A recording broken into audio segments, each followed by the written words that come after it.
क्या हुआ? मौत को इतना नजदीक देखने से पांव कांपने लगे?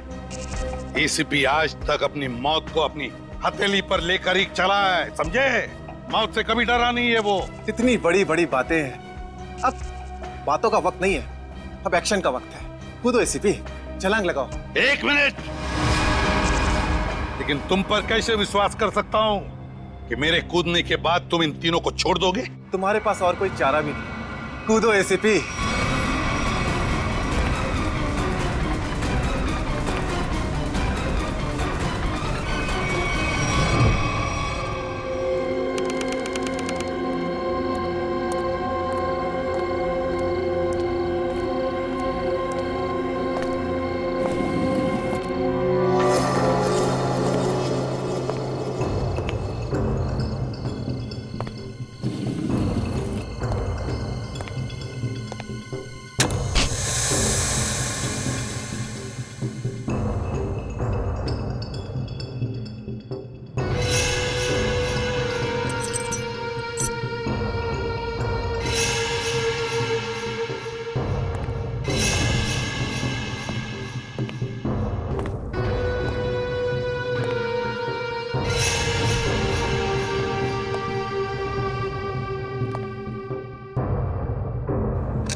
ये शो देखते वक्त तो पेट के दर्द की दवा साथ में रखनी चाहिए। हंसते हंसते पेट दर्द हो गया।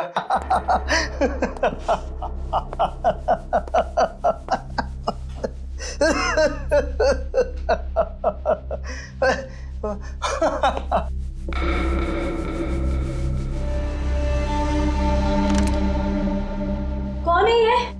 प्रमोद, कौन है ये? बहुत खुशकिस्मत हो तुम। मौत से कुछ पल पहले इतनी हंसी और इतनी खुशी हर किसी को नसीब नहीं होती। कौन हो तुम? अंदर कैसे आए? मौत को अंदर आने के लिए किसी न्योते की जरूरत नहीं पड़ती है।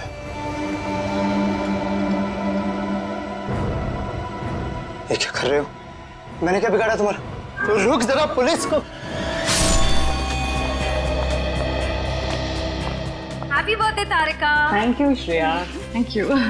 Many happy returns of the day. Thank you Siddharth. बहुत खूबसूरत फूल है। श्रेया की चॉइस है। हाँ वो तो है, श्रेया की चॉइस तो कभी गलत हो ही नहीं सकती। हाय सिद्धार्थ। हेलो। हाय श्रेया। हाय पूर्वी। काफी देर कर दी आने में। बस थोड़ा ट्रैफिक मिल गया रास्ते में। अरे फ्रेडी सर, ये गपागप खा रहे हो? आप तो बोले थे डाइटिंग कर रहे हो। डाइटिंग ही तो कर रहा हूँ। इसके पहले तो मैं 5-5 प्लेटें एक साथ खा जाता था। क्या बात कर रहे हो? हमारे प्लान पे तो पानी फिर गया अभिजीत। अरे ऐसे कैसे? कुछ ना कुछ तो करूंगा मैं। कैसे? हृदय, उस कमरे में तुम्हारा कोई वेट कर रहा है। मेरा वेट कर रहा है? हाँ। कौन? तुम जाओ तो सही। अरे जाओ।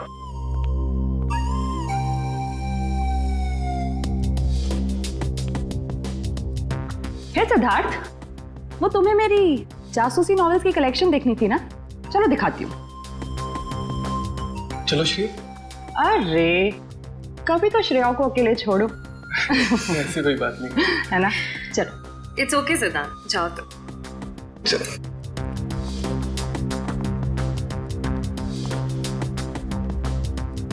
अरे श्रेया तुम यहाँ, वहाँ कमरे में कोई तुम्हारा वेट कर रहा है। कौन? अरे जाओ देखो तो सही। अरे सर,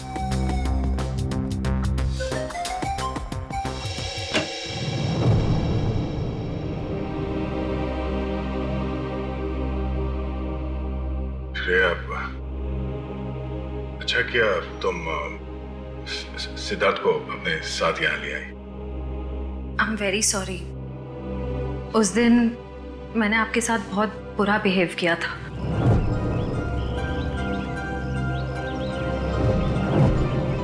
छोड़ो ना, मैं भूल गया हूँ, तुम भी भूल जाओ। काश भूल पाना इतना आसान होता। जिंदगी कितनी सिंपल हो जाती है।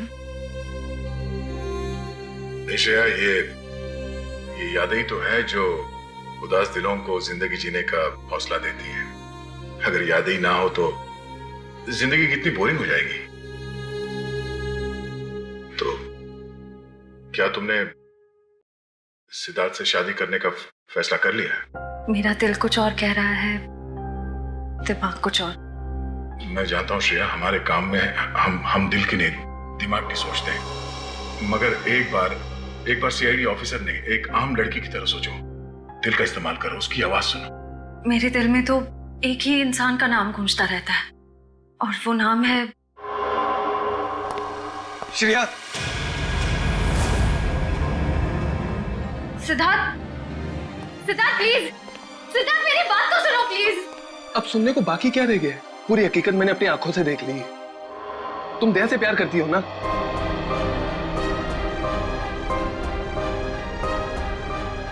सिद्धार्थ, मैं इस बारे में तुमसे बात करने वाली थी। की क्यों नहीं? सिद्धार्थ, काम इतना होता है, मौका ही नहीं मिला मुझे। मौका नहीं मिला? I just can't believe I heard that. Siddharth please मेरी बात तो सुनो। ये इतना आसान नहीं हो के। अपने आपको मेरी जगह रखकर तो सोचो, फिर पता चलेगा मैं किस अग्नि परीक्षा से गुजर रही हूँ।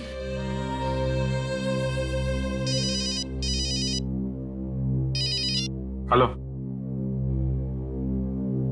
कौन? सर, दोनों पति पत्नी थे, प्रमोद और शांति। सर, हमने कभी सपने में भी नहीं सोचा था कि हमारे होटल में ऐसा कुछ होगा। एक मिनट, आप बाहर खड़े रहिए।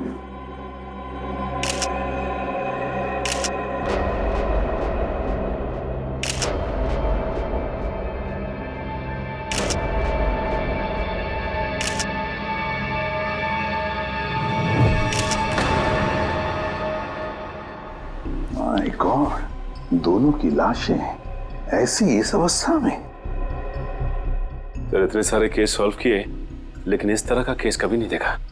सर, लगता है ये दोनों खूनी से विनती कर रहे थे कि वो इन्हें छोड़ दे, मगर खूनी ने जरा भी दया नहीं दिखाई। नहीं फ्रेडी, लगता है खूनी ने पहले इन दोनों को मारा और फिर यहाँ लाकर बिठा दिया, हाथ पैर बांध दिए। जिस तरह से इन दोनों को बिठाया कुर्सी में, लगता है खूनी हमसे कुछ कहना चाहता है। ये देखो, कम से कम 6-7 वार तो किए इस बेचारी पर। ऐसे इतनी बेरहमी से मारा है जैसे ये खूनी कोई सिर फिरा हो या फिर बदले की आग में ये सब किया है उसने। My God. सर, इस प्रमोद की पीठ पे भी वार किया गया है।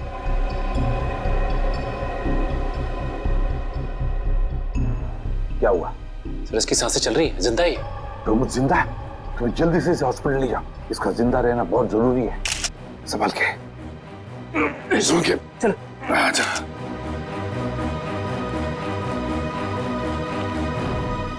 एक बात बताओ, ये खूनी अंदर आया कैसे? किसी ने देखा कैसे? नहीं सर, ये सब रात में हुआ सर, और रात के वक्त इसकी ड्यूटी रहती है सर, इससे पूछिए आप। कैसे हुआ ये सब? सर, कुछ देर के लिए मेरी आंख लगी थी रिसेप्शन डेस्क के ऊपर। तुम्हें शर्म नहीं आती ये कहते हुए कि तुम्हारी आंख लगी थी ड्यूटी पर? Sorry sir.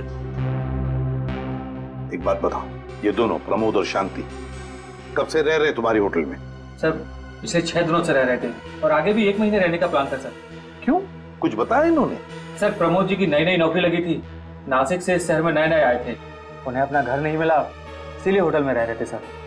ठीक है, जाओ। पंच, प्रमोद और शांति, इन दोनों की पूरी जानकारी चाहिए मुझे।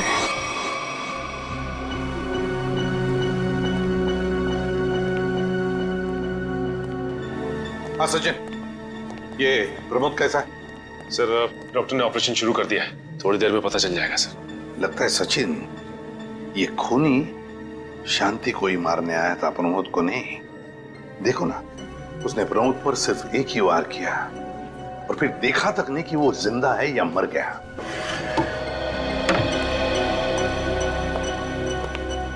डॉक्टर साहब, कैसा है प्रमोद? हमने प्रमोद को बचा तो लिया है, मगर मगर क्या?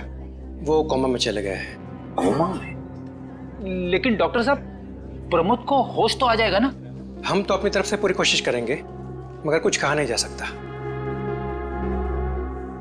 Thank you. कुछ भी हो, प्रमोद होश में आना ही चाहिए। खूनी को सिर्फ प्रमोद ने ही देखा है।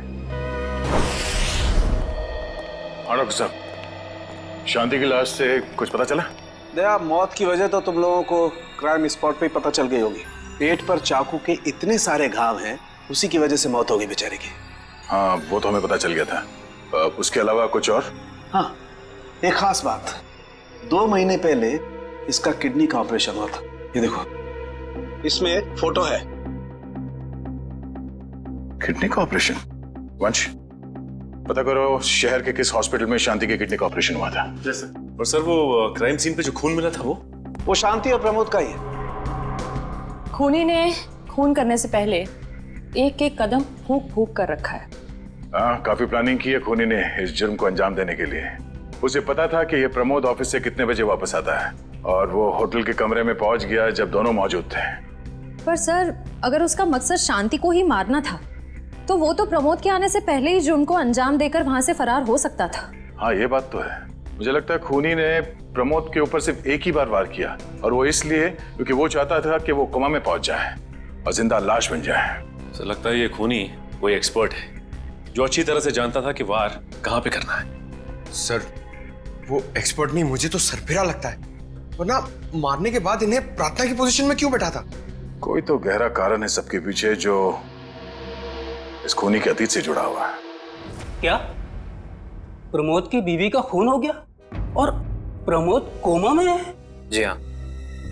खैर, अब ये बताइए कि पिछले कुछ दिनों से प्रमोद का स्वभाव कैसा था? क्या वो डरा डरा रहता था या कुछ और अजीब बात? नहीं, ऐसा तो कुछ नहीं था। पर हाँ सर, मैंने उनको काम में बहुत सारी गलतियां करते देखा। साफ साफ बताइए, प्रमोद किस तरह की गलतियां कर रहा था? बेसिक अकाउंटिंग की गलतियां। मुझे तो हैरानी हो रही थी कि इतने काबिल और इतने क्वालिफाइड इंसान ऐसे बच्चों वाली गलतियां कैसे कर सकता है कोई। वो तो अच्छा हुआ कि मैंने उनकी गलती देख ली, वरना पूरी अकाउंट शीट खराब हो जाती। सर, मुझे तो लगता है उन्हें काम आता ही नहीं था। ऐसा कैसे हो सकता है? वो जिस कंपनी से आए थे वो तो बहुत बड़ी कंपनी थी, और कोई भी बड़ी कंपनी किसी ऐसे आदमी को अपने यहाँ नौकरी पर क्यों रखेगी जिसे उसका काम ही नहीं आता हो। अब तो इस प्रमोद की सारी कुंडली निकालनी पड़ेगी। ये पति पत्नी प्रमोद और शांति एक नंबर के धोखेबाज थे। इनके सारे सर्टिफिकेट्स और डॉक्यूमेंट्स नकली हैं। स्कूल और कॉलेज हर जगह के। ऐसी क्या वजह हो सकती है जिस वजह से 400 BC करके ये उस फाइनेंस कंपनी में काम कर रहा था? ये इस प्रमोद को वहाँ काम करके क्या फायदा हो सकता है? इस सवाल का जवाब तो उसी वजह से जुड़ा है निखिल, जिसकी वजह से इस प्रमोद की हत्या की गई। पर वजह जो भी हो, उस वजह का पता तो CID निकाल ही लेगी। लेकिन सर, हो सकता है इन दोनों का नाम भी नकली हो सकता है। ऐसा भी हो सकता है कि ये दोनों असली प्रमोद और शांति हो ही ना, बल्कि कोई बहरूपिये हों जिन्होंने उन दोनों की जगह ले ली हो सकता है। एक सेकंड। हेलो, हाँ बोल रहा हूँ। हाँ, कौन सा hospital? Okay, thank you so much. क्या हुआ निखिल? हमारा अंदाजा सही निकला। 2 महीने पहले पुणे की मोती हॉस्पिटल में इस प्रमोद की पत्नी का एक ऑपरेशन हुआ था। वहाँ प्रमोद की पत्नी का नाम शांति नहीं बल्कि विनीता लिखा हुआ है। विनीता? मोती हॉस्पिटल, पुणे।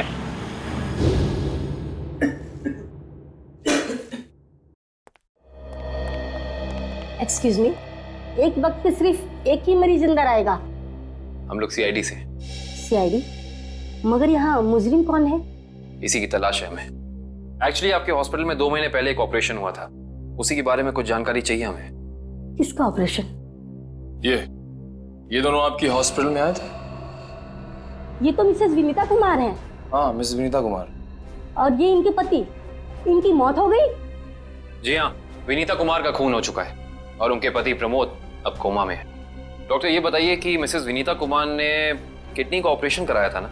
जी हाँ। हम उसके मेडिकल रिपोर्ट्स देख सकते हैं? यहाँ पे तो पति का नाम त्रिलोक कुमार लिखा है। मतलब त्रिलोक बन गया प्रमोद और विनीता बन गई शांति। इस पेपर में उनके घर का एड्रेस लिखा हुआ है। चल के पता करें, शायद कुछ पता चल जाए। नहीं निखिल, कोई फायदा नहीं होगा। इनकी पहचानों की तरह इनका एड्रेस भी नकली होगा, देखना। हाँ, हमने इन्हें ऑपरेशन के कुछ रिपोर्ट्स कोरियर की थी, मगर वो कोरियर वापस आ गए थे। डॉक्टर, ये बताइए कि इन्होंने ऑपरेशन का पेमेंट कैश में की थी या चेक से या किसी कार्ड से? इंश्योरेंस के जरिए। इंश्योरेंस? उस इंश्योरेंस कंपनी के कोई कागजात, कोई डॉक्यूमेंट्स हैं आपके पास? हाँ, इसी फाइल में होंगे। गुड।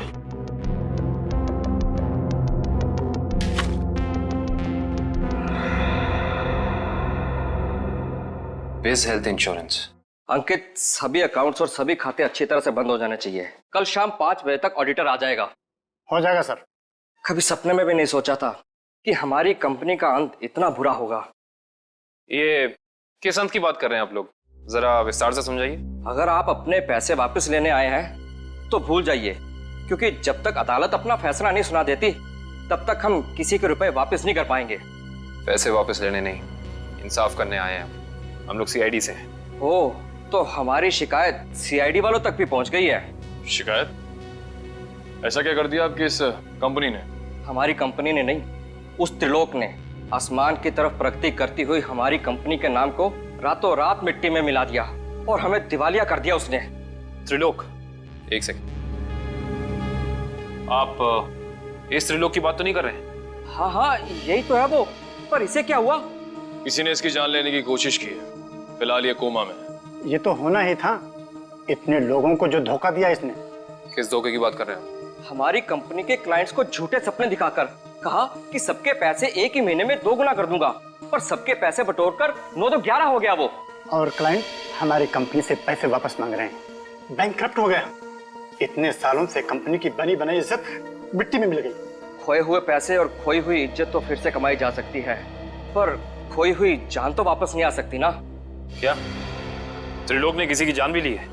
हाँ, हमारी कंपनी के सीईओ अनुज जी, जो कि सदमे को बर्दाश्त नहीं कर पाए और दिल का दौरा पड़ने से उनकी मौत हो गई। कहीं ये सारा हमला अनुज जी का कोई करीबी तो नहीं कर रहा है? अनुज जी की मौत का बदला लेने के लिए? हो सकता है। अनुज जी के परिवार में कौन कौन है? उनकी पत्नी सुधा, जो कि अभी सदमे में है, और उनका बेटा विक्की। विक्की? इस विक्की का फोन नंबर दीजिए जरा। विक्की के फोन का सिग्नल यहीं आसपास बता रहा है। होगी मैं। अच्छा, अभी भी मागाधे रोड की तरफ मुड़ा है। मागाधे?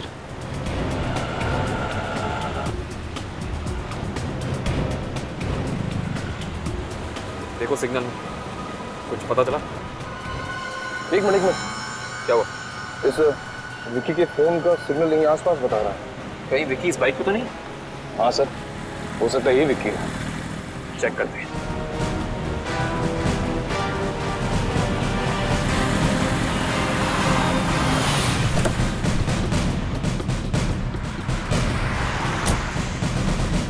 सुनो भाई साहब, तुम ही विक्की हो?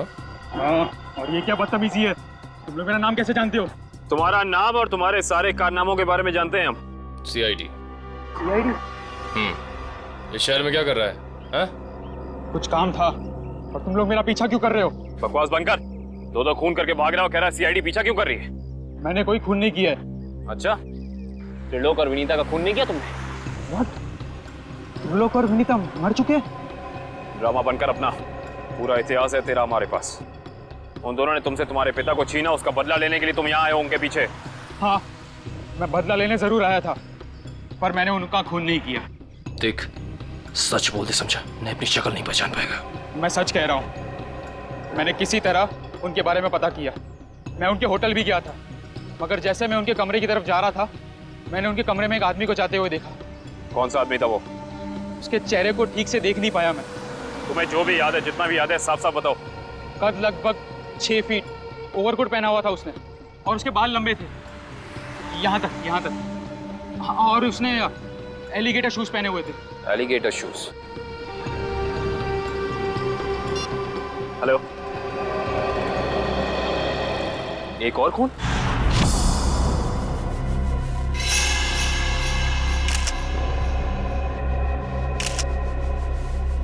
लाश ऐसे अजीब ढंग से क्यों बैठा है? कमाल है सर, पिछले वाले केस में खूनी ने उन दोनों को होटल में चाकू मारकर प्रार्थना वाली पोजीशन में बैठाया था, और इसे गोली मार के इस तरह से। लगता है दोनों का खूनी एक ही है। गोली सीधे माथे के बीचों बीच मारी है। अगर ये सीरियल किलर होता तो इसे भी चाकू से मारता सर, क्योंकि विनीता को उसने चाकू से मारा था। इसे तो गोली मारी है। हाँ, मगर लाशों को ऐसे एक ही ढंग से बिठाना क्या दो अलग अलग खूनी करेंगे? मुझे लगता है दोनों का खूनी एक ही है। और जिस वक्त इस तिग्मांशु का खून हुआ, लगता है खाना खाने ही वाला था।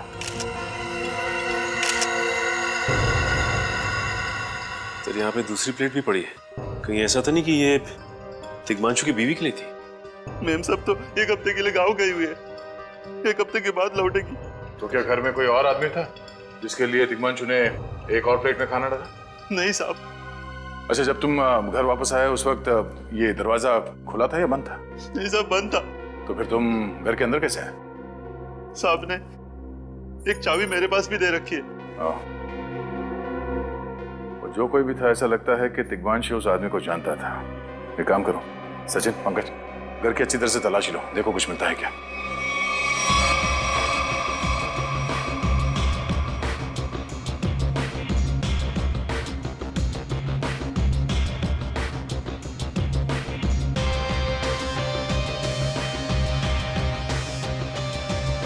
साहब।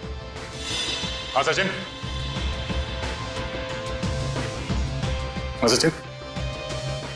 ये देखिए सर, यहाँ से शीशा निकाला गया है, चिटकनी खोली गई है और यहाँ से बाहर जाने का रास्ता भी है। मतलब कोई अंदर यहाँ इस खिड़की से आया था? सर, लेकिन इस घर में तो सेफ्टी अलार्म भी है सर। अगर यहाँ से कोई अंदर आया है तो सेफ्टी अलार्म बजना चाहिए था और सिक्योरिटी गार्ड को भी अंदर आना चाहिए था। अब इसका जवाब तो सिक्योरिटी गार्ड ही देगा।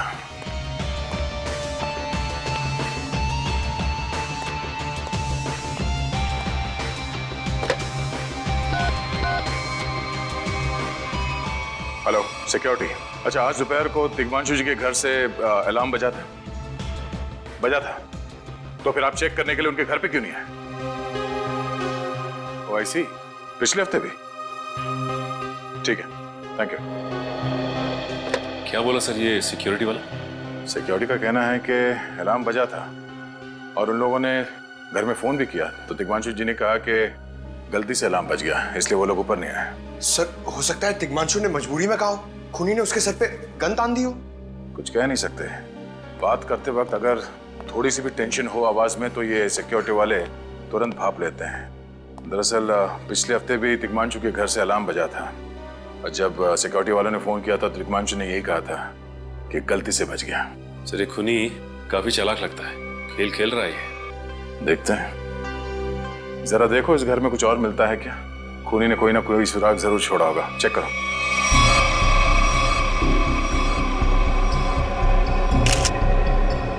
सर एक मिनट सर।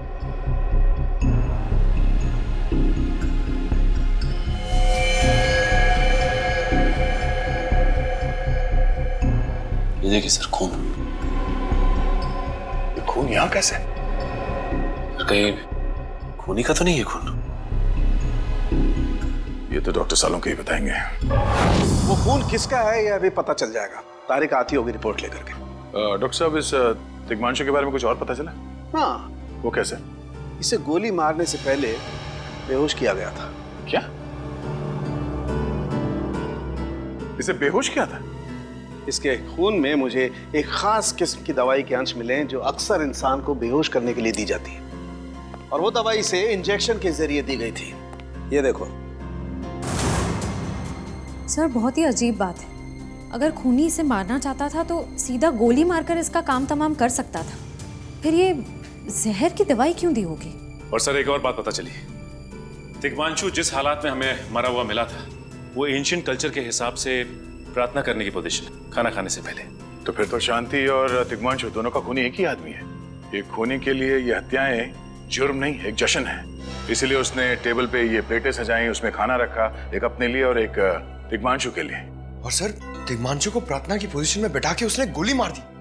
सर, मैंने कहा था ना, ये खूनी एकदम सरफिरा है सर।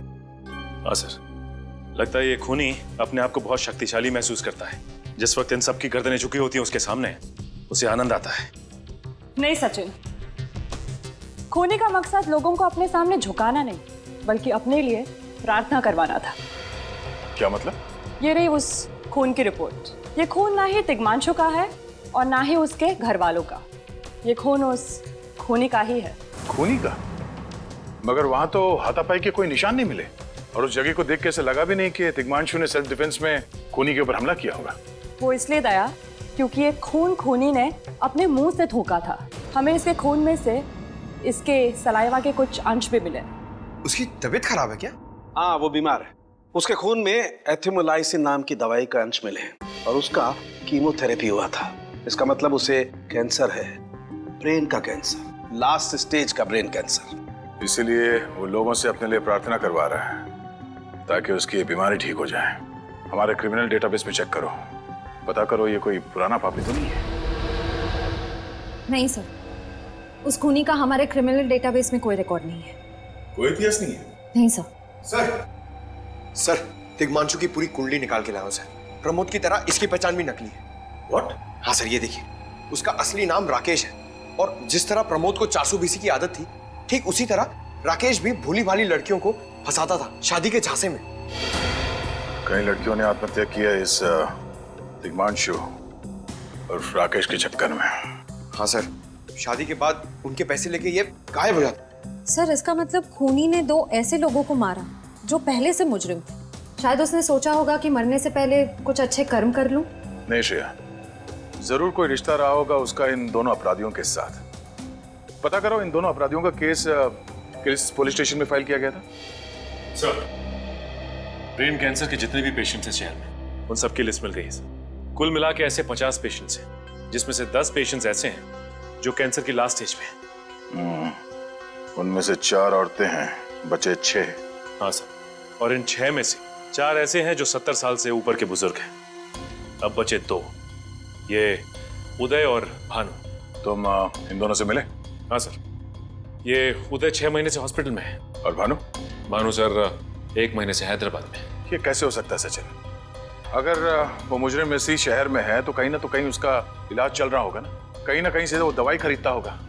वांची सर, इस शहर में जितने भी केमिस्ट है जहाँ पे ब्रेन कैंसर की दवाइयाँ बेची जाती है, उन सब की लिस्ट चाहिए मुझे। सब पता चल गया।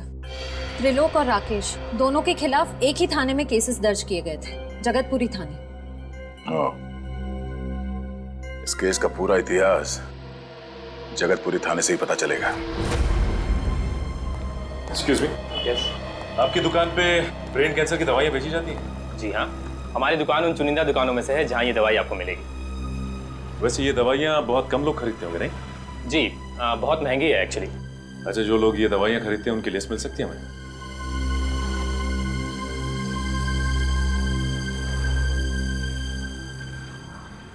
ये रही वो लिस्ट।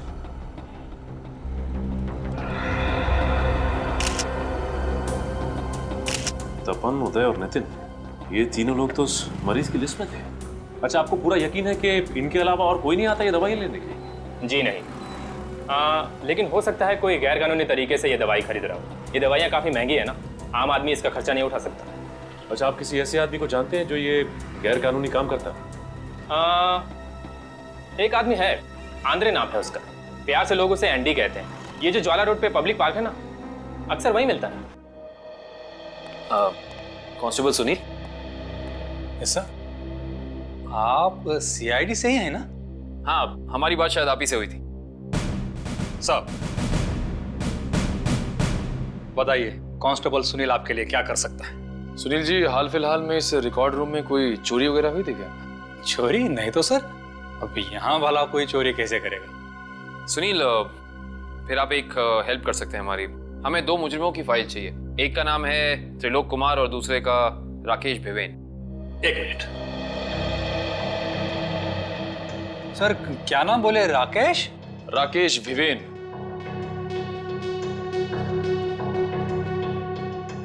कमाल है, इसकी फाइल तो है नहीं यहाँ पे। अच्छा, वो दूसरा नाम क्या बोले? त्रिलोक? त्रिलोक कुमार। इसकी भी नहीं है? दोनों की फाइल्स नहीं। हाँ सर, लेकिन यहाँ पर चोरी की तो कोई घटना नहीं घटी। पता नहीं फाइलें गायब कैसे हो गई। सुनील, यहाँ याद करने की कोशिश करो, हाल ही में कोई दुर्घटना घटी थी क्या? पिछले महीने ऑफिस एरिया में आग लग गई थी। तो अच्छा हुआ फायर ब्रिगेड वाले जल्दी आ गए और हमारे रिकॉर्ड्स नष्ट नहीं हुए। जरूर ये आग भी जानबूझकर लगाई गई थी। आग लगने की वजह क्या थी? वो बताया गया कि मेन स्विच बोर्ड के अंदर शॉर्ट सर्किट हुआ था। कोई इलेक्ट्रिशियन भी आया था काम करने के लिए? जरूर वहीं छेड़छाड़ की गई है। उस इलेक्ट्रिशियन का कोई आता, कोई पता, कोई कांटेक्ट है? दूसरे कांस्टेबल के पास था, लेकिन वो तो रिटायर होके गांव चले गए। हाँ, कोई बात नहीं। सुनील, एक काम करिए, आप चेक करके बताइए कि और किन किन मुजरिमों की फाइल्स यहाँ से गायब हुई हैं। Okay sir. पता तो चले आखिर अगला शिकार है कौन इस अनोखे खूनी का। ये ले पैसे। अरे ये दवाइयाँ तो असली है ना। अरे अंकल जी, ये जो शक की बीमारी है ना, कैंसर से भी ज्यादा खतरनाक है। अगर आपको यकीन नहीं है कि ये दवाई असली है या नहीं, तो खुद जाकर दुकान से क्यों नहीं खरीद लेते? अरे तुम तो बुरा मान गए, मैं तो बस ऐसे ही पूछ रहा था, मेरा मतलब वो नहीं। तो जानते हो, इस तरह से दवाइयाँ बेचना और खरीदना दोनों गैर कानूनी है। बाकी तुम्हारा कोई फायदा नहीं है। मैंने सुना था कि सीआईडी बड़े-बड़े केस हैंडल करता है। मैं तो छोटा-मोटा चोर हूँ, जाने दो साहब। हाँ मिस्टर छोटे चोर, ये बताओ कि तुम्हारे पास से ये दवाइयाँ खरीदने के लिए कोई ऐसा आदमी आता था जो 6 फीट लंबा था और लंबे लंबे बाल थे उसके, और वो एलिगेटर वाले शूज पहनता था? हाँ, वही जो आगे से नुकीला होता है। हाँ, आया था। चिराग। आप लोग चिराग को ढूंढ रहे हो? हाँ। कहाँ मिलेगा ये चिराग? चिराग? लगता है चिराग घर पर नहीं है। कमरे अच्छी तरह से चेक करो, देखो कुछ मिलता है क्या। पंकज, कंप्यूटर चेक करो।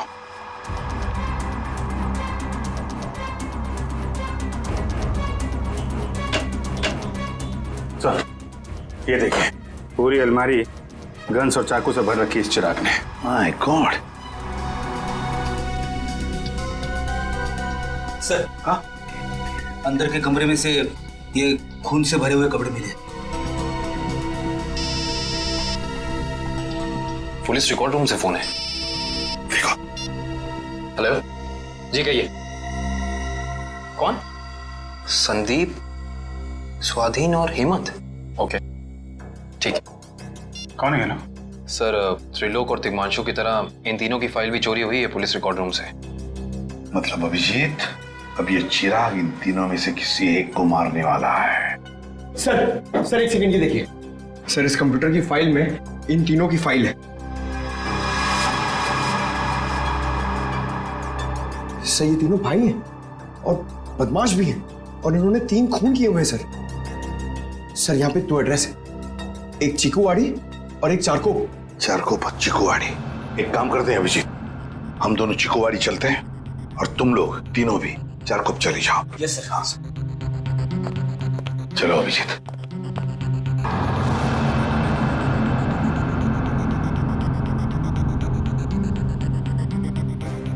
क्या हुआ सर? अभिजीत, ये पेन, ये मेरा पेन है अभिजीत। आपका पेन? यहाँ पे कैसे सर? ये पेन मैंने जग्गा को दिया था, जग्गा को। जग्गा सर? वो आपका खबरी? हाँ अभिजीत, मेरा खबरी। मगर जग्गा तो मर चुका है सर।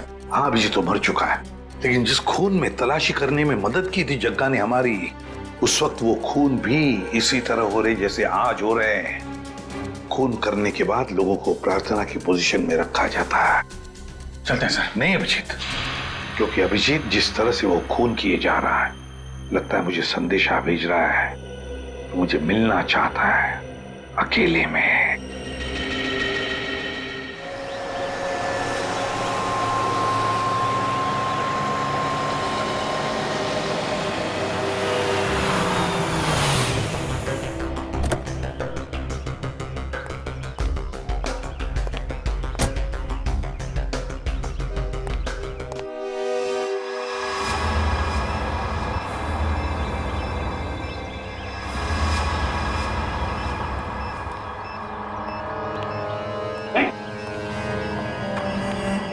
प्लीज हमें बचा लीजिए, किसी तरह हमें मार डालेगा। घबराओ मत, मैं इसे भी प्रद्युम्न हूं, कुछ नहीं होने दूंगा तुम्हें। इनकी बातों को ज्यादा सीरियसली मत लेना, इन्हें तो झूठे वादे करने की आदत है, और इतनी बड़ी बड़ी बातें करने से पहले एसीपी जरा मेरा इंतजाम तो देख लो। बस रिमोट के इस बटन को दबाना है और ये तीनों हमेशा के लिए बूम, धरती से गायब। क्यों कर रहे हो तुम ये? क्या गलत कर रहा हूँ? हाँ बोलो। पर ये तीनों तो वैसे भी कानून से भागे हुए अपराधी है ना, तो इन्हें मारकर क्या गलत कर रहा हूँ मैं? इन्हें सजा देने का हक तुम्हारा नहीं, सिर्फ कानून का हक है ये। बस यही तो प्रॉब्लम है, जब तक तुम कानून में हो कुछ नहीं हो सकता। क्या क्या चाहते हो तुम मुझसे? पहले अपनी एक गन मुझे दो। एसीपी, मुझे अपनी गन दो, वरना मैं ये रिमोट दबा दूंगा। एसीपी, मैं 3 तक गिनूंगा। 1 2 3। नहीं,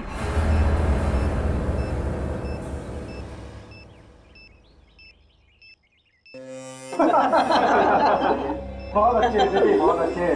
तो तुम जानना चाहते थे ना कि मैं तुमसे नफरत क्यों करता हूँ? जग्गा खबरी का नाम ध्यान है? याद है मुझे। मैं उन्हीं का बेटा हूँ। पता चल चुका था मुझे। एसीपी, तुमने मेरे पिताजी से वादा किया था ना कि तुम उनका बाल भी बाका नहीं होने दोगे। फिर क्यों नहीं बचा सके उन्हें? बोलो। देखो चिराग, तुम्हारे पिताजी की मौत का बोझ आज भी मेरे दिल पर है। बंद करो ये तुम्हारा नाटक। उस वक्त कहाँ थे तुम जब मेरे पिताजी की मौत के बाद मैं और मेरी माँ दर दर की ठोकरें खा रही थी? खाने के पैसे तक नहीं थे हमारे पास। तो तुम मेरे पास चले आते, मैं कुछ मदद कर सकता था तुम्हारी। क्या कर लेते तुम? हाँ, सिवाय झूठे वादों के। तुम्हें पता है एसीपी, मुझे कैंसर है, आखिरी स्टेज। और ये इसीलिए क्योंकि मेरी माँ के पास पैसे नहीं थे मेरे इलाज के लिए। मैं तुम्हारा दुख समझ सकता हूँ चिराग, तुम्हारी तकलीफ समझ सकता हूँ, मगर इन तीनों ने क्या बिगाड़ा है तुम्हारा? तुम इन तीनों की जान बचाना चाहते हो? हाँ। तो तुम्हें अपनी बलि देनी होगी। क्या मतलब? मतलब तुम इस बिल्डिंग से छलांग लगानी होगी, ताकि फिर कोई जग्गा खबरी सीआईडी का शिकार ना बने।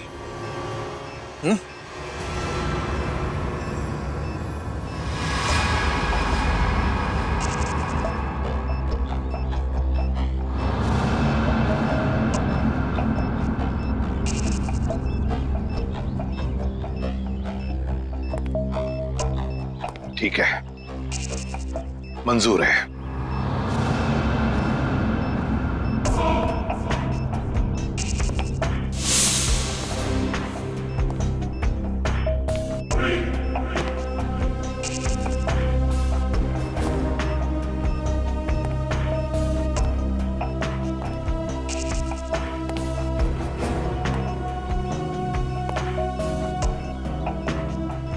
चढ़ो एसीपी, चढ़ो।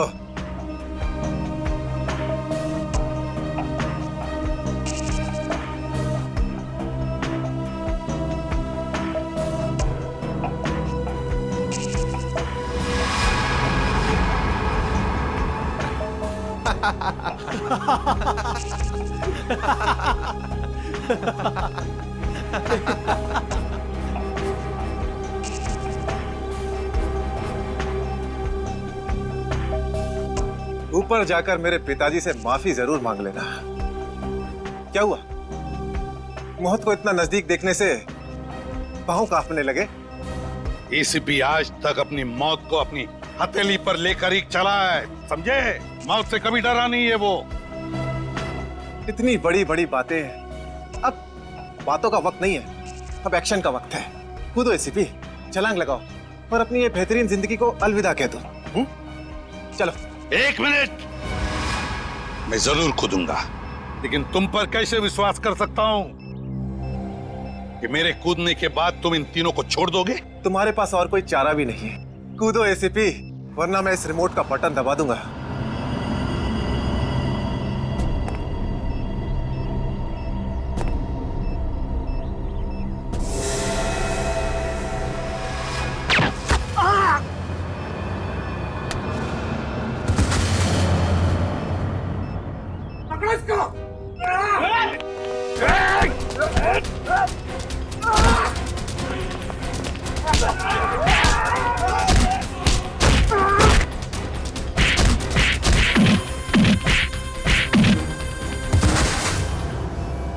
बस मिस्टर चिराग, बहुत चला लिया न्याय की अदालत। सीआईडी का काम सीआईडी को सौंप दो। रेडी? पंकज, उन तीनों के शरीर से बॉम्ब हटा दो, संभाल के। और तुम मेरे दोस्त, मेरा खबरी जग्गा के बेटे लगते ही नहीं, उस बेचारे ने तो अपनी जान कुर्बान की हमारी मदद करने में, कानून की मदद करने में। मगर तुम, लानत है तुम पर, जैसे घटिया काम करने निकले थे। 2 खून किए तुमने। तुम्हें तो शायद फांसी ही होगी, फांसी।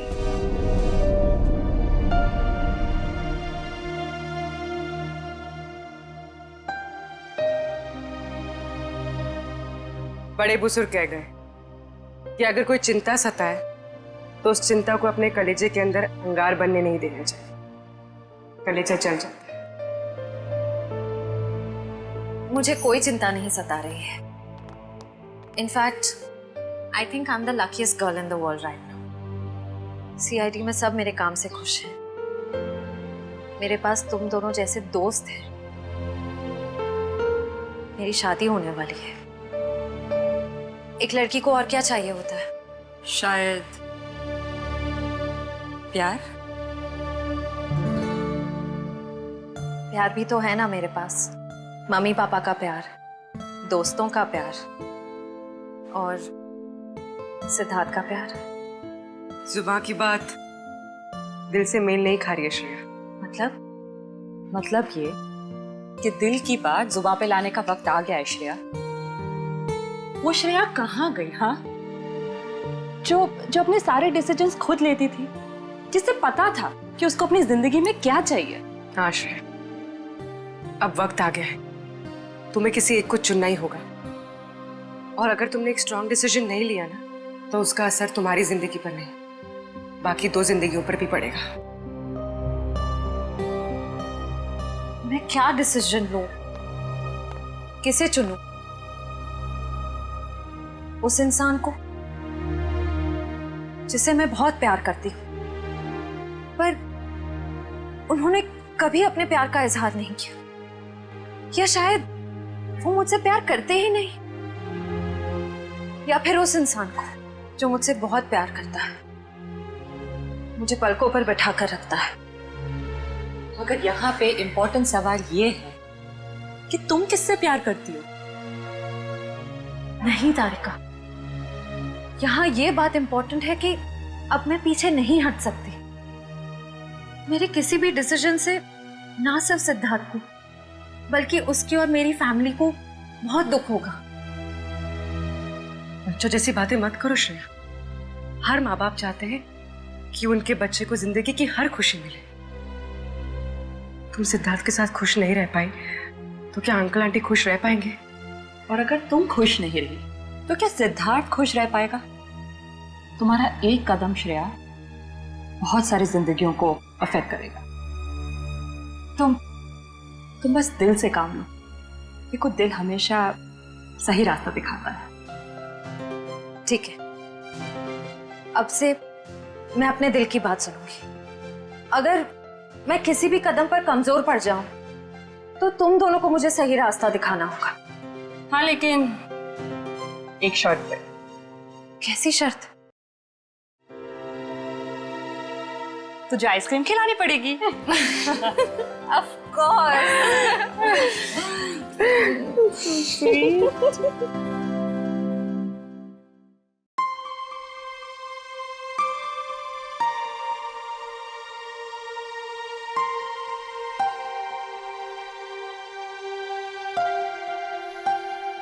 मम्मी पापा,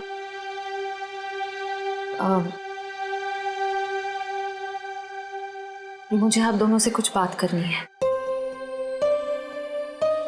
क्या बात है बेटा, बोलो ना। मुझे सिद्धार्थ से शादी नहीं करनी।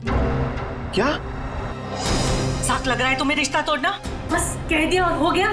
जुबान से बात निकली नहीं और रिश्ता खत्म। आराम से अल्पा, आराम से, आराम से। अल्पा, अल्पा, अल्पा, डॉक्टर ने कहा था ना अपना ख्याल रखने को। पानी पियो, पानी पियो। क्या हुआ मम्मी को? पापा, क्या हुआ है मम्मी को? आप क्या छुपा रहे हैं मुझसे?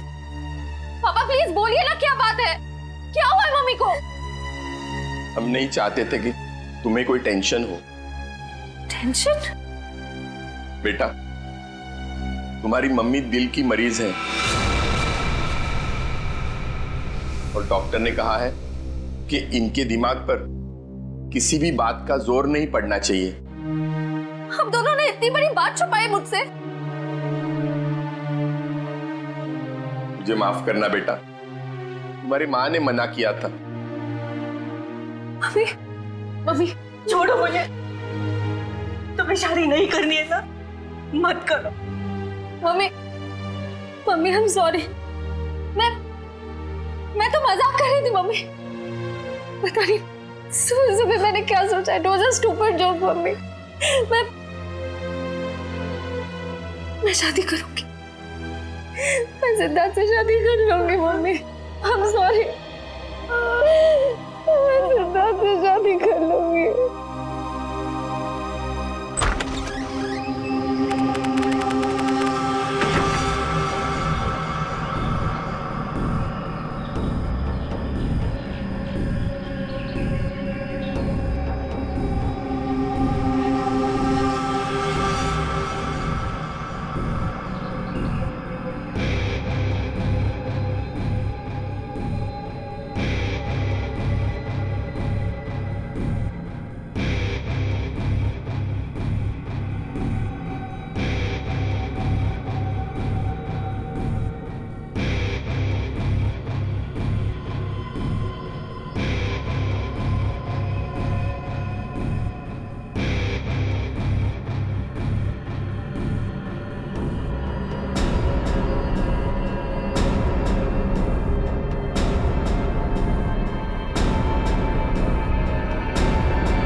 सर, शरीर पर और कोई चोट या घाव का निशान नहीं है। लगता है इसका मुंह इस तकिए से दबाकर मारा है इसे। हाँ सर, चेहरा पूरा लाल पड़ गया है। सर, पिछले 6 महीने में दुल्हन का तीसरा खून है। हाँ निखिल, लगता है कोई दुल्हनों को शादी के वक्त ही मार रहा है। ये क्या हो गया मेरी बच्ची को? क्यों मार दिया किसी ने मेरी रिया को? हम लोग भी वही पता करने की कोशिश कर रहे हैं। आप हमें ये बताइए कि आखिरी बार रिया को जिंदा किसने देखा था? सर, हम दोनों उसके साथ आखिर तक थे और हम रिया का मेकअप करके नीचे कुछ काम के लिए चले गए थे। तब तक रिया बिल्कुल ठीक ठाक थी? हाँ सर, वो बिल्कुल ठीक थी। उसके बाद कमरे के अंदर किसी को जाते हुए देखा था? सर, हम लोग तो शादी की तैयारी कर रहे थे। हमें नहीं मालूम कि उसके कमरे में कौन गया था। हाँ सर, रिया की आंटी को मैंने उसके कमरे में जाते हुए देखा था। हाँ सर, उन्होंने कहा था कि उन्हें रिया से कुछ जरूरी काम है। कौन? रिया की आंटी कौन है? नेहा। नेहा कहाँ चली गई नेहा? अभी तो यहीं थी। घर में एक खून हुआ है, घर के सारे लोग यहीं पर हैं और नेहा कहीं चली गई। जरा देखो, ढूंढो कहाँ है वो। आप आइए मेरे साथ।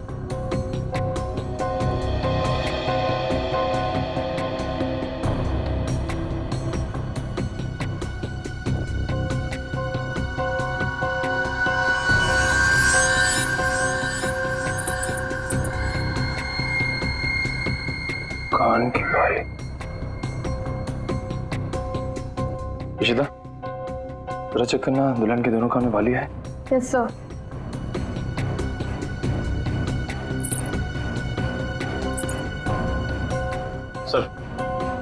सर, ये कान की बाली मिली है।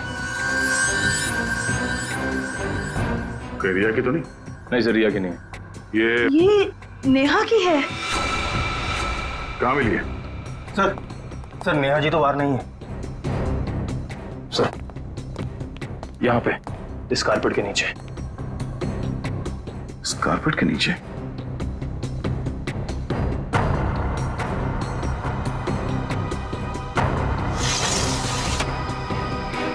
ओह नो, या नीचे कोई गिरा हुआ है।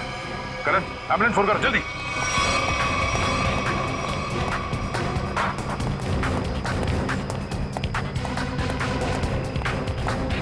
ये भगवान, ये सब क्या हो गया? रुकिए रुकिए आप लोग।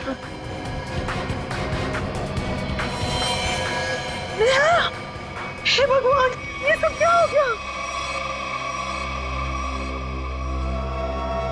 गाँव देख के लगता है कि ये ऊपर से ही गिरी है। और कहीं भी कोई चोट के निशान नहीं है सर। तो हो सकता है नेहा जी को किसी ने खिड़की से धक्का दे दिया। कुछ कह नहीं सकते निखिल। इस बॉडी की पोजीशन देखो, लाश इस दीवार खिड़की के एकदम नजदीक पड़ी है। और ऐसा अक्सर तब होता है जब कोई खुदकुशी करने की कोशिश करता है। अगर किसी ने इसे धक्का दिया होता तो लाश दीवार से और दूर यहाँ पर कहीं पड़ी होती है। सर, रिया को मारने के बाद इन्होंने अपनी जान क्यों ली? पकड़े जाने का डर। नेहा रिया के कमरे में गई, उसकी जान ली और उसके बाद उसे ऐसा लगा होगा कि उसने कोई गलत काम किया है, इसलिए खिड़की से नीचे कूद गई। या फिर ये नेहा किसी के दबाव में थी, किसी के कहने पे उसने रिया की जान ली और उसके बाद उसने खुदकुशी कर ली। मगर सर, दबाव डाल कौन सकता है?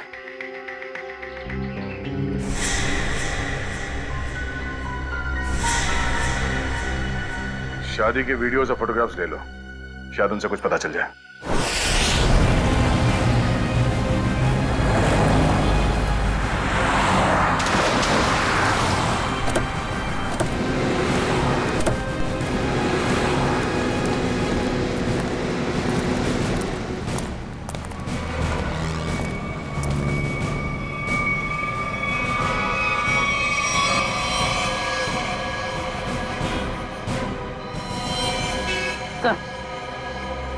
मर चुका। ये भी नहीं बचा। ये गाड़ी गेट से टकराई है और इन दोनों के सिर आगे यहाँ पे। इनकी मेहंदी और चूड़ियां देखकर लगता है कि इनकी नई नई शादी हुई। पूर्वी, एक काम करो, दोनों बॉडीज को चेक करो, देखो कोई और चोट का निशान या घाव है क्या। पंकज, गाड़ी को सही से चेक करो, देखो कोई सुराग मिलता है क्या। सर। अच्छा, अब ये बताइए कि एक्सीडेंट हुआ कैसे? ये गाड़ी यहाँ टकराई किससे? साहब, मेरी बगल में पान की दुकान है साहब। एकाएक मेरी नजर गाड़ी पे गई साहब। एकाएक गाड़ी आड़ी टेढ़ी चल रही थी साहब। मुझे खुद भी नहीं समझ में आ रहा था गाड़ी को हो क्या गया है। लगता है सर गाड़ी ड्राइवर के कंट्रोल में नहीं थी। हाँ सर, मैंने भी देखा था। अच्छा, याद करने की कोशिश कीजिए कि एक्सीडेंट से कुछ वक्त पहले इस गाड़ी के आगे पीछे कोई गाड़ी थी या कुछ अजीब चीज जो याद हो। सर, एक गाड़ी चल रही थी उसके आगे, लेकिन सर वो तो बहुत दूर थी। Okay sir. हाँ सर पर लगी चोट के अलावा शरीर पर और कोई चोट का निशान नहीं। अच्छा सर, गाड़ी के चारों टायर बराबर हैं और ब्रेक में भी कोई प्रॉब्लम नहीं लग रही है। अगर गाड़ी पूरी तरह से सही है तो फिर गाड़ी आड़ी टेढ़ी क्यों चल रही थी?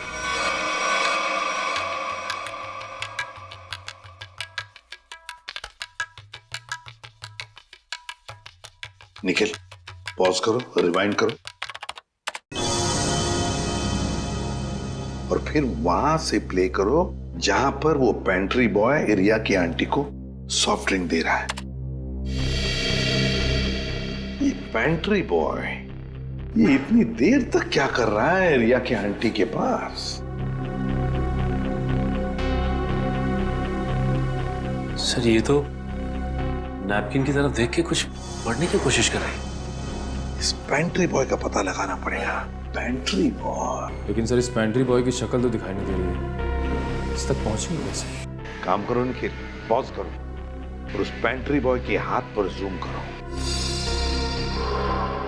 है ना, उस पेंट्री बॉय के हाथ पर निशान है ना? है? पहुंच जाएंगे इसके पास।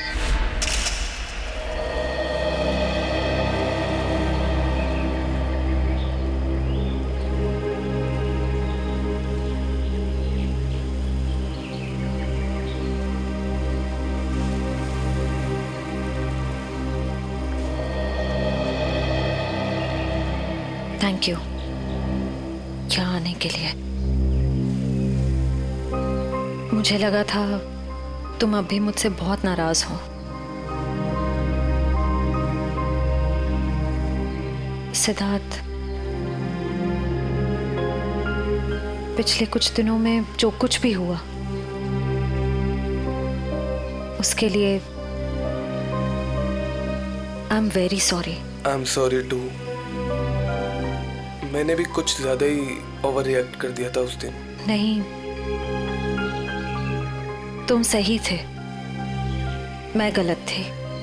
एक बार सीआईडी ऑफिसर ने एक आम लड़की की तरह सोचो, दिल का इस्तेमाल करो, उसकी आवाज सुनो। मेरे दिल में तो एक ही इंसान का नाम गूंजता रहता है। श्रेया, मैं तुमसे कुछ पूछ सकता हूँ अगर तुम बुरा ना मानो तो?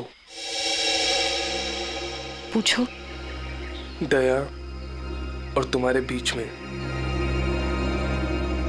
कुछ है क्या?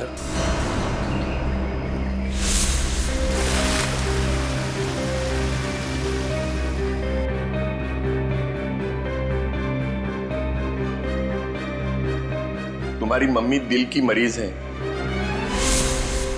नहीं, मेरे और दया सर के बीच कुछ भी नहीं है। वो मेरे सीनियर हैं, बस। लेकिन अब से मेरी जिंदगी में हमारा ये रिश्ता सबसे इम्पोर्टेंट है। मगर ये रिश्ता मेरे लिए हमेशा इम्पोर्टेंट था, इम्पोर्टेंट है और इम्पोर्टेंट रहेगा। इसलिए मैंने कुछ सोचा है इस रिश्ते को और मजबूत बनाने का। क्या? सगाई।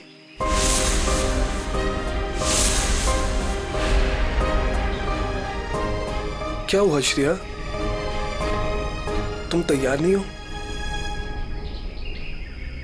कोई बात नहीं, तुम्हें जितना समय चाहिए तुम उतना समय ले सकती हो, लेकिन अपना डिसीजन मुझे जरूर बता देना।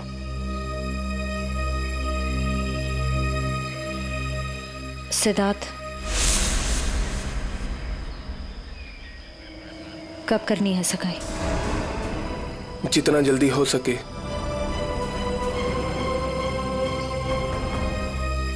डेट फिक्स करके मुझे बता देना।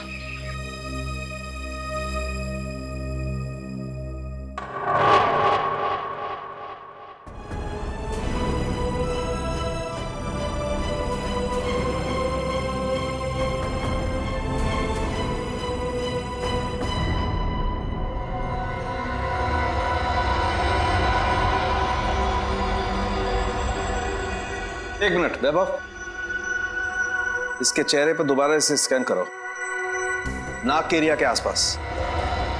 होल्ड। ये बात है, एक मिनट। ओह, ये बात है। वैभव, एक काम करो, उस लड़की के ही चेहरे पर भी स्कैन करो, नाक के एरिया के आसपास। होल्ड।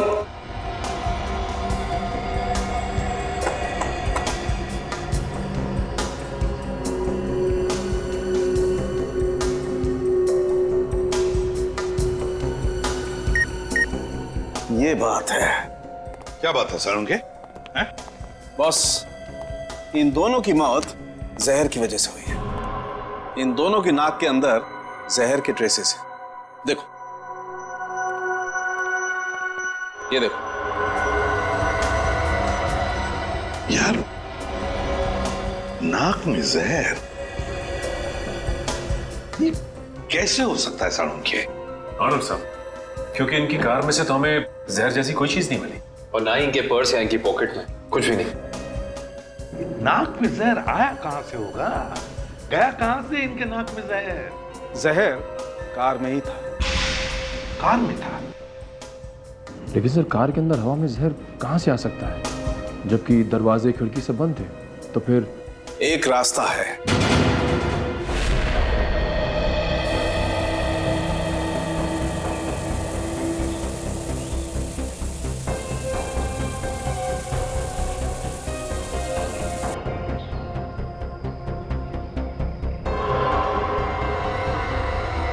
ये रंग चेंज हो गया। जहर यहां था बॉस।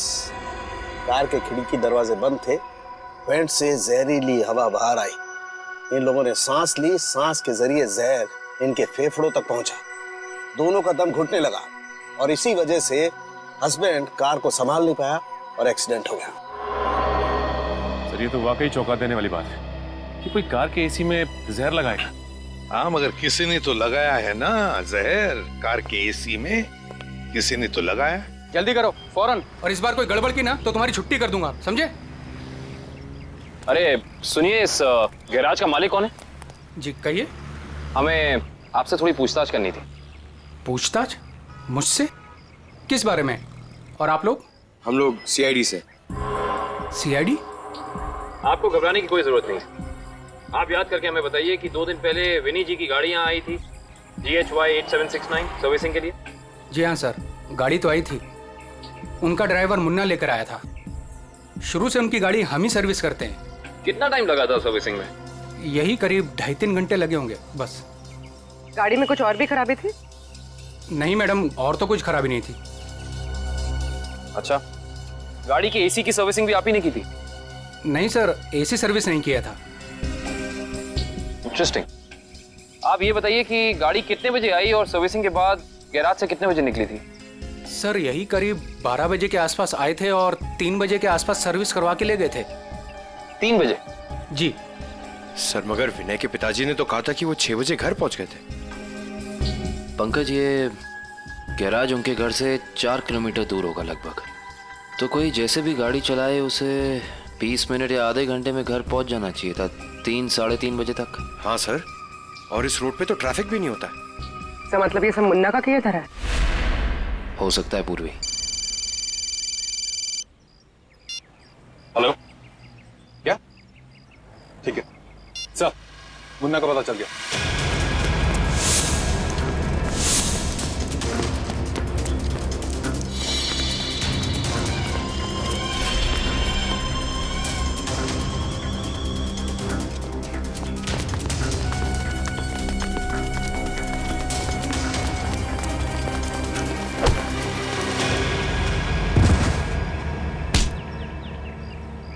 ना जाने तुम लोगों को भागने का इतना शौक क्यों है।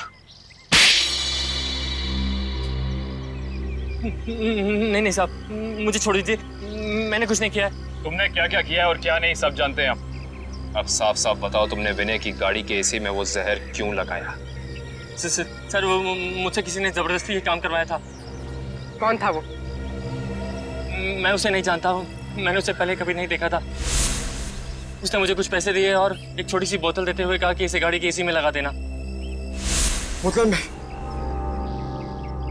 बोतल में क्या था पूछा नहीं? पूछा था ना, पर उसने कहा कि तुम्हें इससे कोई मतलब नहीं है। जब मैंने उसकी बात मानने से मना कर दिया तो उसने मुझे धमकी देते हुए कहा कि वो मेरे पूरे परिवार को खत्म कर देगा। मैं डर गया था साहब। तुमने उस आदमी का चेहरा देखा? नहीं सर, नहीं। कहाँ चढ़ा हुआ था उसकी गाड़ी का? हाथ देखा था मैंने उसका। उस हाथ पे कोई निशान था? हाँ सर, हाँ, यहाँ पर एक निशान था। गाड़ी का नंबर तो देखा होगा? नहीं। हाँ सर, हाँ, क्या? हाँ। निकलते वक्त उसने ड्राइवर से ये कहा था कि गाड़ी मीरपुर की तरफ ले चलो। सर, सर जिन दुल्हनों को अब तक मारा गया है उनमें एक चीज कॉमन मिली है। वो क्या? सर, लड़कियों के परिवार वाले 15 से 20 साल पहले दीनापुर नाम के गांव में रहते थे। दीनापुर? हाँ सर। है कहाँ ये दीनापुर गांव? सर, मुंबई से बाहर एक छोटा सा गांव है। हाँ। सर, इसका मतलब खूनी उन्हीं लड़कियों को मार रहा है जिनके परिवार वाले दीनापुर से जुड़े हुए थे कभी ना कभी। 20 साल पहले ना गांव की 2 लड़कियों का कुछ गांव वालों ने शादी के मौके पे ही मार दिया था। ऐसा क्या किया था उन लड़कियों ने? प्यार किया था। अरे उनके घर वाले तो शादी के लिए तैयार भी हो गए थे, पर कुछ गांव वालों को ये मंजूर नहीं था। उनका कहना था कि शादी से गांव का माहौल बिगड़ता है। अच्छा, कौन लोग थे जिन्होंने इन लड़कियों को मारा? गांव के 15-20 लोग थे, पर उन 2 लड़कियों को मारने वाले तो 4-5 लोग ही थे।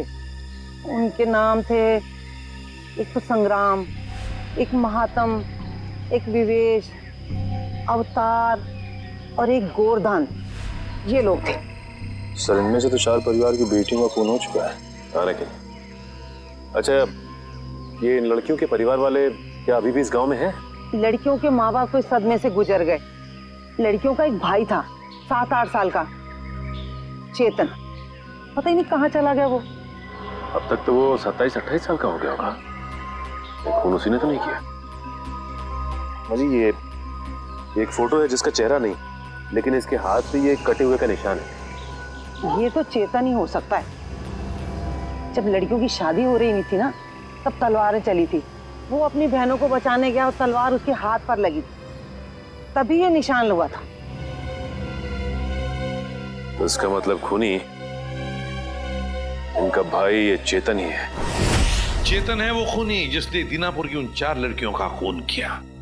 बदला लिया उसने, अपने दोनों सगी बहनों के खून का बदला लिया। सर, हमारी जानकारी के हिसाब से उन सगी की बहनों के खून में 5 लोगों का हाथ था, जिनमें से 4 की बेटी को तो वो अपना शिकार बना चुका है सर। और सर अगर इस 5वें परिवार में कोई बेटी है तो एक खूनी उसको अपना अगला शिकार जरूर बनाएगा। हाँ, अवतार है ना, महातम, विशेका, गुरदान, संग्राम, 4 परिवार की बेटियों को तो वो मार चुका है, बचा है एक परिवार। सर? हाँ कभी पता चला खूनी मीरपुर क्यों गया था? नहीं सर, पर यह पता चला है कि मीरपुर में एक सामूहिक शादी होने वाली है, जिसमें से एक दुल्हन के माँ बाप 20 साल पहले दीनापुर में रहते थे। मतलब दीनापुर के परिवार की बेटी की शादी अब मीरपुर में है? तो क्या ये परिवार अब मीरपुर में रहता है? यस सर, ये परिवार वहीं रहता है। कौन सा परिवार है ये? सर, लड़की के पिताजी का नाम गुरदान है। गुरदान? गुरदान का परिवार? गुरदान की बेटी की शादी मीरपुर में?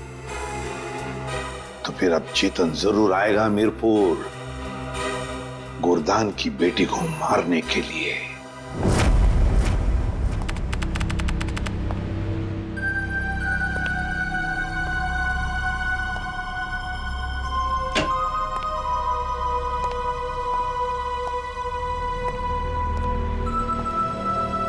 सब लोग अलर्ट रहना, हाथ पे नजर रखना, हाथ पे।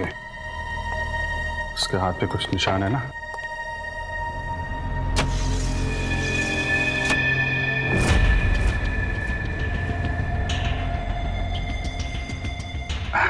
और कितना टाइम है आप लोगों को अभी?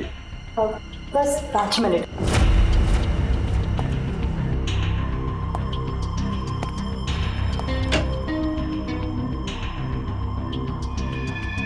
सब कुछ ठीक है?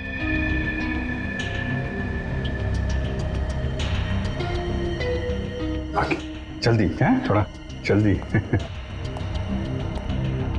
अरे भाई साहब। हाँ भाई साहब। कोई खबर?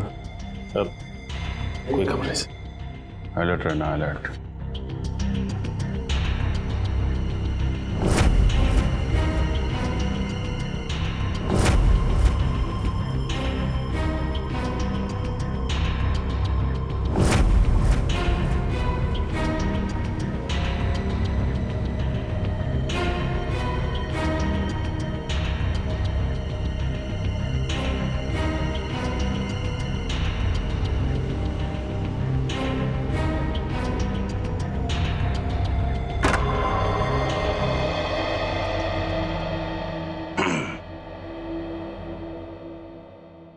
कैसी हो बेटी?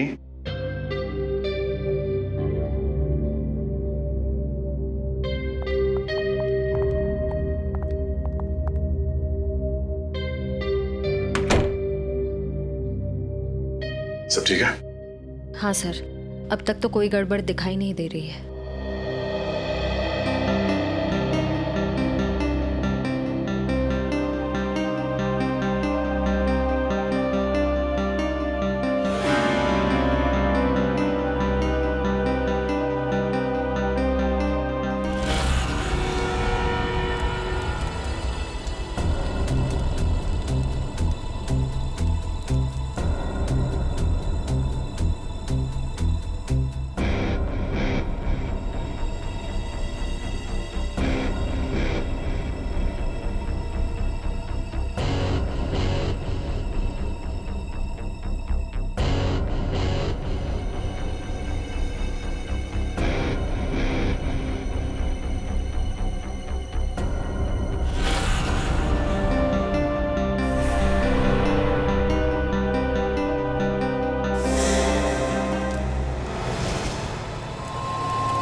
तारिक, हेलो तारिका, तारिका, तारिका, तारिका, तारिका, तारिका, तुम ठीक हो? हैं? तारिका, हाँ, मैं ठीक हूँ। ये सब कैसे हुआ? हैं? हाँ, एक औरत आई, उसने घूंघट पहना हुआ था। मैंने उससे पूछा कि बाहर सब कुछ रेडी है, तो उसने कोई जवाब नहीं दिया। फिर उसने एकदम से बड़ा खंजर निकाला, मेरे पे हमला करने की कोशिश की। मैं अपने आप को बचाने के लिए भागी, मेरा पैर फिसल गया और उसके बाद मुझे कुछ नहीं याद है। कुछ नहीं, ये सब हमारा ध्यान भटकाने की कोशिश की गई है। घूंघट के अंदर वो खून ही था।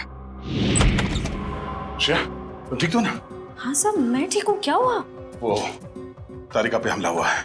हाँ, वो खूनी यहीं कहीं है और वो औरत के भेष में भी हो सकता है, इसलिए सावधान रहना।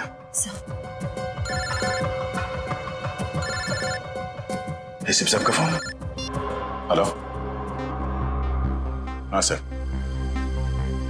हाँ सर, हम तैयार हैं। हाँ, उन तीनों लड़कियों की जगह पे हमने तारिका, पूर्वी और श्रेया को बिठा दिया सर। और वो खूनी भी यहाँ है सर। हाँ, हम उसे पकड़ लेंगे सर। हाँ सर, ठीक है, मैं आपको इन्फॉर्म करता रहूंगा। Okay sir. श्रेया, श्रेया, श्रेया कहाँ चली गई? श्रेया,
दया, वहीं रुक जा, वरना ये लड़की आज काम से जाएगी।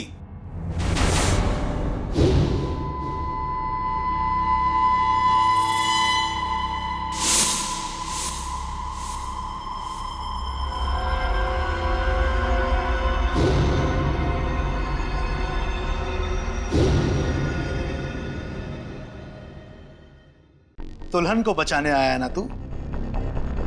अब पहले ऐसे मारूंगा, फिर तुझे भी इसके पास भेज दूंगा। दुल्हन के साथ दहेज में एक और शहीद। तुम कुछ नहीं कर पाओगे, मैं इसे यहां से लेके जाऊंगा। तेरी आंखों के सामने मारूंगा इसे। वैसे तुम्हारा प्लान नाकाम हो चुका है। ये तेरा शिकार नहीं है, सीआईडी ऑफिसर है, समझा?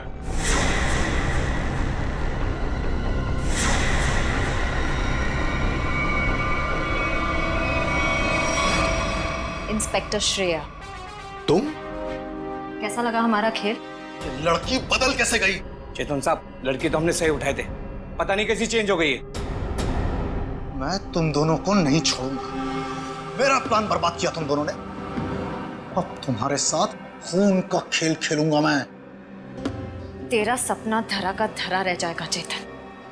तू जानता नहीं है किससे उलझ रहा है। सीआईडी से ना, दया से ना, इसे इसकी औकात दिखाऊंगा मैं आज।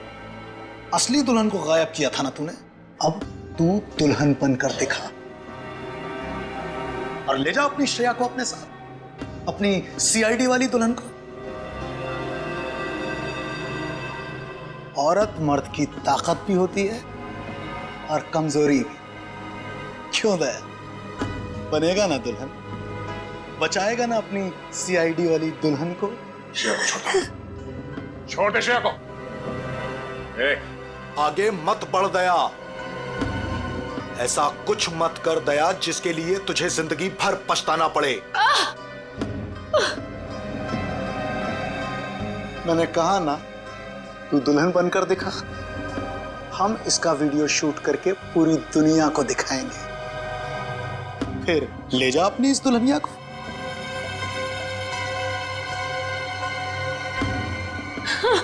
नहीं, एक मिनट।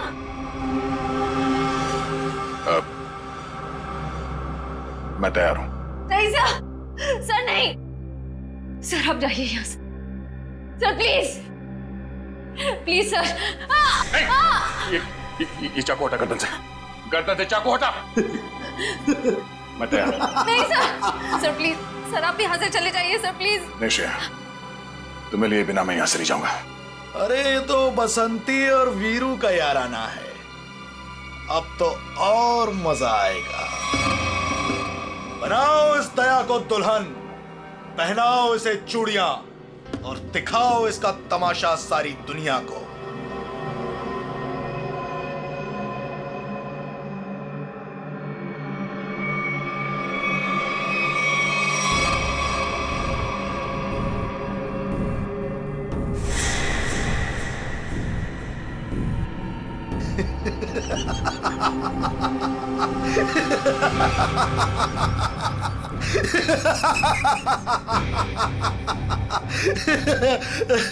अरे दुल्हनिया, जरा अपना चेहरा तो दिखा।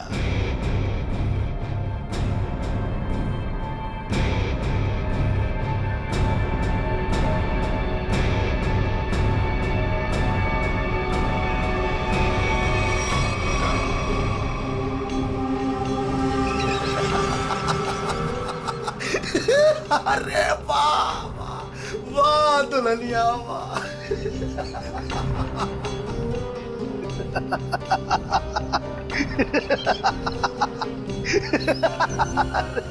वाह भाई वाह वाह वाह, क्या बात। ऐसी दुल्हन तो मैंने आज तक नहीं देखी, लेकिन आज पूरी दुनिया देखेगी तुझे। तेरे इस तमाशे का वीडियो घर घर में देखा जाएगा और तू शर्म से डूब कर मर जाएगा।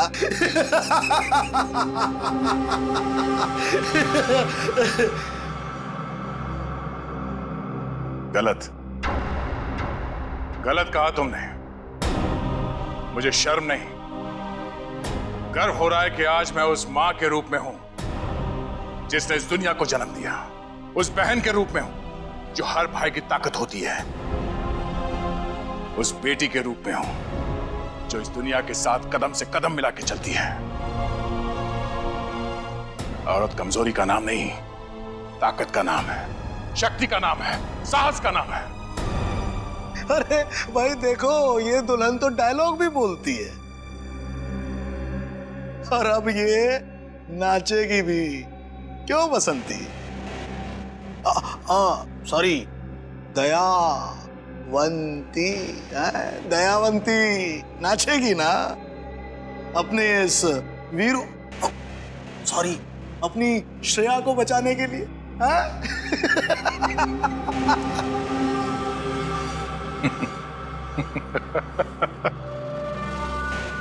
नाचेगा तो अब तू, अपने इन साथियों के साथ मिलकर, क्योंकि बैंड बजाने के लिए सीआईडी वाले आ गए। जरा पीछे मुड़ के देख। सीआईडी ऑफिसर आ गए। आग से खेलोगे, जल जाओगे।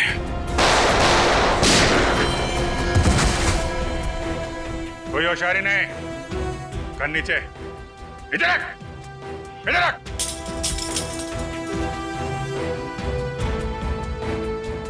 जी तो करता है सबको यहीं गोली मार दूं और केस खत्म, पर क्या करें, हमें ये सिखाया नहीं गया है।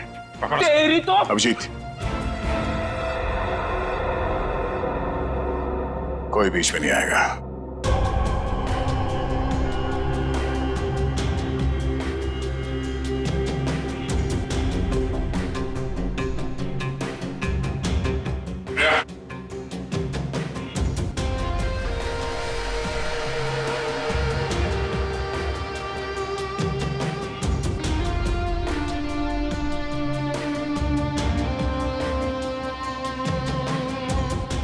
हाथ लगाएगा, हाँ? हाथ लगा के देखो।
दिल तो करता यहीं गाड़ दूं, लेकिन दोस्त ने मना किया है। तुझे औरत की ताकत देखना है ना? हा? अब ये मेहंदी का हाथ तुझे हमेशा याद रहेगा। क्यों खेल रहा था मासूम दुल्हनों को मारने का घिनौना खेल? मैं उन 5 परिवारों की लड़कियों को मार रहा था जिनकी वजह से मेरी दोनों बहनें अपनी शादी के मंडप में मारी गई। उनकी डोली नहीं, अर्थी उठी थी, अर्थी उठी थी हमारे घर से। सबको मारा मैंने, बस ये आखिरी तुम लोगों की वजह से बच गई है। पाप का घड़ा भर गया था तुम्हारा। कानून की मदद लेने के बजाय खुद कानून हाथ में लिया। सिर्फ फांसी होगी तुम्हें, फांसी।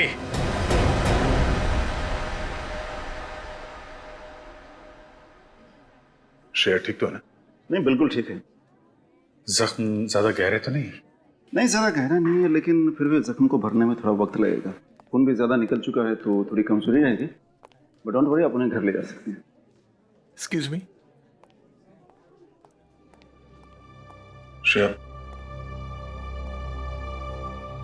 तबीयत तो ठीक है ना तुम्हारी? मैं ठीक हूँ सर। वो आई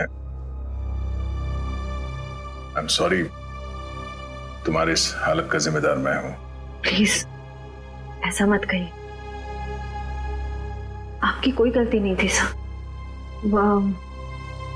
सर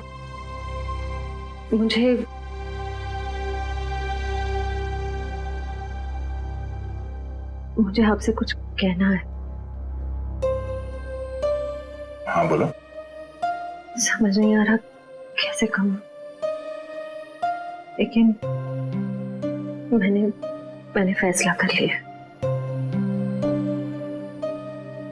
I'm sorry सर। मैं जानती हूँ कि मेरे इस फैसले से आपको बहुत हर्ट हो सकता है, लेकिन मेरे पास और कोई रास्ता नहीं है। श्रेया, श्रेया, तुम ठीक तो हो?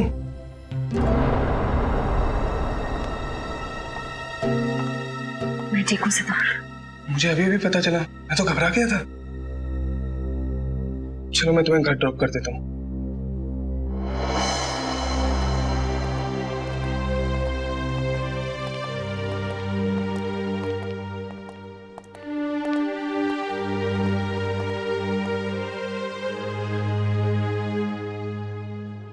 श्रेया, ये